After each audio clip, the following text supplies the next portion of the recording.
माघ पूर्णिमा इस साल 12 फरवरी को है। जो लोग कुंभ में स्नान करने का सौभाग्य अभी तक नहीं प्राप्त कर सके हैं, उनके लिए माघ मास में कुंभ स्नान करने का यह आखिरी मौका है। माघ पूर्णिमा पर पवित्र नदी में स्नान करने और दान करने का विशेष महत्व माना जाता है। माघ मास के सभी दिन स्नान करने के लिए शुभ माने जाते हैं और जिन लोगों ने अभी तक स्नान नहीं किया है, वे माघी पूर्णिमा पर स्नान कर सकते हैं। माघ पूर्णिमा की तिथि को लेकर लोगों के मन में भारी कंफ्यूजन बना हुआ है कि ये 11 फरवरी को है या 12 फरवरी को। आइए दूर करते हैं आपका कंफ्यूजन और जानते हैं माघ पूर्णिमा का महत्व और तिथि। माघ पूर्णिमा 12 फरवरी को मनाई जाएगी। पंचांग के अनुसार पूर्णिमा तिथि 11 फरवरी शाम 6:55 से शुरू होगी। यह 12 फरवरी शाम 7:22 तक होगी। हिंदू धर्म में उदया तिथि महत्वपूर्ण है, इसलिए माघ पूर्णिमा 12 फरवरी को मनाई जाएगी।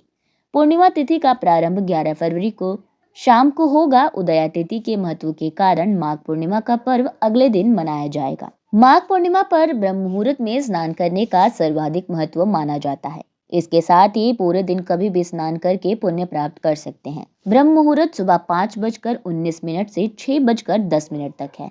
गोधूली मुहूर्त शाम 6:07 तक है।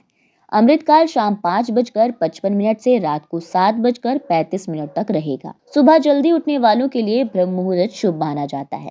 शाम के समय गोधूली बेला होती है। अमृतकाल शाम से रात तक का समय भी स्नान के लिए महत्वपूर्ण है। माघी पूर्णिमा के दिन व्रत रखने और पूजा करने से सुख समृद्धि आती है। ये पूर्णिमा स्नान दान के लिए भी खास मानी जाती है। इस दिन पवित्र नदी में स्नान और दान पुण्यदायक होता है। पूजा में सबसे पहले विष्णु और लक्ष्मी जी को स्नान कराएं, फिर उन्हें नए वस्त्र पहनाएं, पूजा स्थल को फूलों से सजाएं, सुंदर रंगोली बनाएं। पूजा में 16 श्रृंगार का विशेष महत्व है। इससे माता लक्ष्मी प्रसन्न होती हैं। विष्णु जी को तुलसी दल जरूर अर्पित करें। दीपक जलाते समय ध्यान रखें कि वह घी का हो। आरती के बाद व्रत कथा सुने या पढ़ें, इससे व्रत का पूरा फल मिलता है। भोग लगाने के बाद प्रसाद सभी में बांटें। इस दिन गरीबों और जरूरतमंदों को दान करने से विशेष पुण्य मिलता है। इस पूजा और व्रत से जीवन में सुख, शांति और समृद्धि आती है। पौराणिक कथा के अनुसार एक बार जब जगत के पालनहार विष्णु क्षीर सागर में विश्राम कर रहे थे, तो उस समय नारद जी का आगमन हुआ। नारद जी को देख भगवान विष्णु ने कहा कि हे महर्षि, आपके आने की क्या वजह है। तब नारद जी ने बताया कि मुझे ऐसा कोई उपाय बताएं जिसे करने से लोगों का कल्याण हो सके।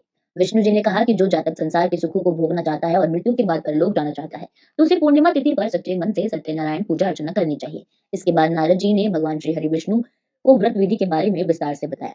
विष्णु जी ने कहा कि इस व्रत में दिन भर उपवास रखना चाहिए और शाम को भगवान सत्यनारायण की कथा का पाठ करना चाहिए और प्रभु को भोग अर्पित करें। ऐसा करने से सत्यनारायण देव प्रसन्न होते हैं।